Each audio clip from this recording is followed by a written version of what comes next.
With 2018 right around the corner, this is going to be my list of the games that I am most looking forward to in 2018. Hopefully you guys are looking forward to it too. That's really all I got. Onto the video.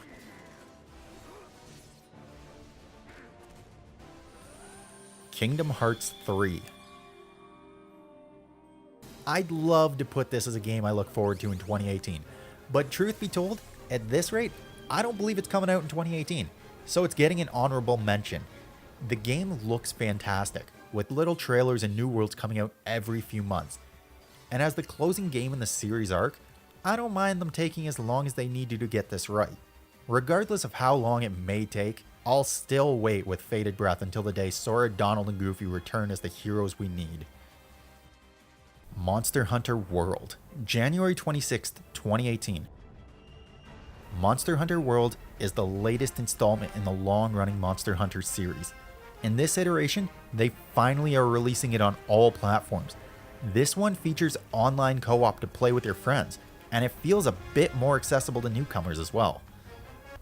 God of War 4, spring of 2018. It's been a long time since we've seen Kratos go on a murder spree, and the next installment, simply titled God of War, we get to play as Kratos, taking on Norse mythology with his new axe and a son? These realms don't take kindly to outsiders, trust me. Shadow of the Colossus, February 6, 2018.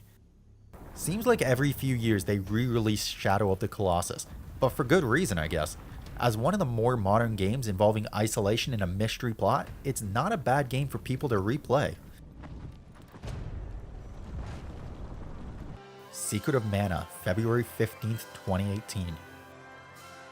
Only being announced in 2017, Secret of Mana is probably a game that not a lot of younger people have heard of, and certainly not a lot of information has been released about it to date. But here's some things I can tell you. It's a remake of the SNES version of the game, and I'm incredibly excited to see how it looks on the PS4. And you should be too. Sea of Thieves 2018. After the release of Assassin's Creed Black Flag, a lot of people really wanted a game based around the ship mechanic. Well, Rare is here to answer that call with their pirate MMORPG Sea of Thieves. Yes, the same Rare behind the Banjo-Kazooie series. As far as we know, it plays heavily into the crew aspects of it needing a full crew of your friends or strangers to man the ship, dig up treasure, and find other players both on land and in ship-to-ship battles. Ni no Kuni 2, January 19th, 2018. Not January 19th anymore, March 23rd, 2018. The original Ni no Kuni for the PS3 got outstanding reviews, known as a mix between Pokemon and Final Fantasy, with an intriguing and heartfelt story to tie everything together. So with those lofty goals, Ni no Kuni 2 is certainly a must-buy in 2018. Now if they would just stop pushing the release date back every few months, that would be nice. As a result, right now, March 23rd, 2018 is the release date. We Happy Few, 26th of April, 2018.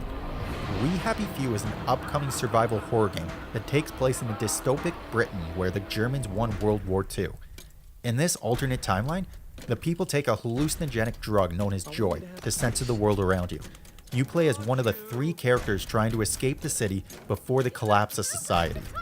The game has released the alpha version for the purchase on all platforms, but the full release date is April 26th. Final Fantasy VII, the remake. Another game of the honorable mention variety. This one we haven't been waiting as long for, but my god, when it was announced, the anticipation was real.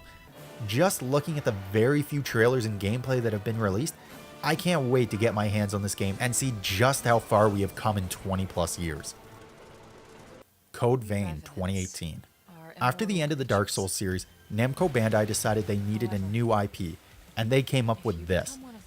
Code Vein has been referred to as Anime Souls by the community, because it plays in a similar way to Dark Souls, but has more action-based combat as opposed to Dark Souls' more calculated combat.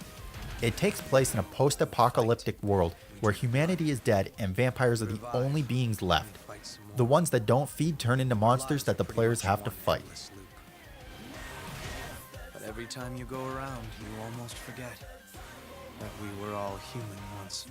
Crackdown 3.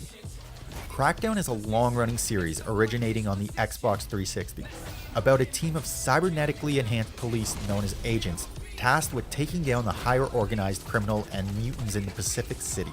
It features an open-world sandbox design mixed with the superhero-like controls of the characters, making for a fun experience.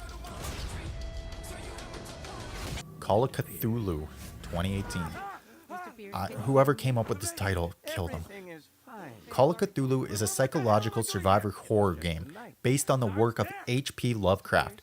We don't have too much info on it, but we know it will follow a private investigator who looks into the death of an entire family in Darkwater Island, and stumbles on a plot to revive the great old one, Cthulhu. Dissidia Final Fantasy NT, January 30th, 2018. By Cosmos? No, by the heiress of her will. Dissidia is a Final Fantasy fighting game developed by Square Enix for the PSP. The game features the heroes from the previous Final Fantasy games and pit them against the villains from the previous games who have teamed up under the God of Destruction. The heroes have been asked by the Goddess of Protection to stop their plans. This version has already been released in arcades in Japan, but it's finally getting a port to home consoles on the 30th of January. Those are the top 10 games, I guess. Those are 10 games, 13 games actually, that I am looking forward to in 2018. I'd be curious to hear what you guys are looking forward to in 2018 as well, because I am always looking for new games. Until then, I will see you guys later, Internet.